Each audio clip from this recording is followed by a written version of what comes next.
নমস্কার, Gurukul info channel জানাই আপনাদের স্বাগত। আপনারা সকলে অবগত আছেন 1 আগস্ট 2026 থেকে সমস্ত কলকাতাতে একদম শিক্ষা প্রতিষ্ঠানগুলো যেখানে মিড ডে মিল প্রকল্প চালু থাকে সেখানে মিড ডে মিল প্রকল্প সম্পূর্ণভাবে পরিচালিত হবে ইসকনের দ্বারা। বাকি জেলাগুলো সহ গোটা রাজ্যে কি পরিস্থিতি হতে পারে, আদৌ কি বাকি জেলাগুলোতে ইসকনের দ্বারাই মিড ডে মিল সার্ভ হবে, সম্পূর্ণ তথ্য আপনাদের সামনে আজকে তুলে ধরবো। রাজ্যের সিএম কি জানালেন রথযাত্রা উপলক্ষে সেটাও আপনাদের সামনে শেয়ার করব। ভিডিওটি শুরু করার আগে যারা নতুন তাদের বিশেষ অনুরোধ, চ্যানেলটি সাবস্ক্রাইব করে পাশে থাকবেন, পাশে থাকা বেল বাটনটি অবশ্যই প্রেস করে দেবেন।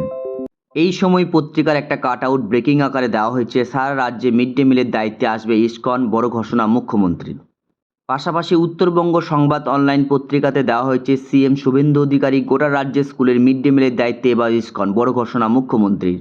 রাজ্যের স্কুলগুলির মিড ডে মিলের মানোন্নয়ন এবং পড়ুয়াদের স্বাস্থ্যকর খাবার নিশ্চিত করতে এক বড়সড় পদক্ষেপের কথা জানালেন মুখ্যমন্ত্রী শুভেন্দু অধিকারী।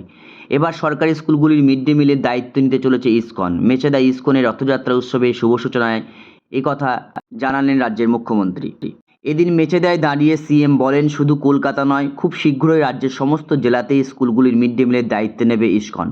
পরিকল্পনার রূপরেখা তুলে ধরে তিনি জানান, আগামী 1 আগস্ট থেকে আমরা এটি কলকাতায় চালু করছি পাইলট প্রজেক্ট হিসাবে। কলকাতায় সাফল্যের সঙ্গে এই ব্যবস্থা চালু হওয়ার পর দ্বিতীয় ধাপে নদিয়া জেলায় এটি শুরু হবে। এরপর পর্যায়ক্রমে গোটা রাজ্যের অন্যান্য জেলাগুলিতেও এই পরিষেবা সম্প্রসারিত করা হবে। আগামী দিনে রাজ্যের সর্বত্র মিড ডে মিলের খাবার তৈরি ও খাওয়ানোর দায়িত্ব সামলাবে ইসকন। যদিও মিড ডে মিল কেন ইসকনের হাতে, এ নিয়ে বিভিন্ন মহলে প্রশ্ন তৈরি হয়েছে, তবে আমি এর আগের ভিডিও আপনাদের জানিয়েছিলাম যে স্কুল কর্তৃপক্ষের হাত থেকে মিড ডে মিল গেলে সত্যিই এটা ভালো হবে এবং পাশাপাশি স্কুলের কম্পোজিট গ্রান্ট যদি শিক্ষাবর্ষের শুরুতেই একদম 100% আকারে বিদ্যালয় কর্তৃপক্ষ পায়, সেক্ষেত্রে স্কুল পরিচালনার ক্ষেত্রে খুবই ভালো হয়। ভিডিওতে এইটুকু তথ্য আপনাদের সামনে শেয়ার করলাম। সকলে ভালো থাকুন, সুস্থ থাকুন, ধন্যবাদ।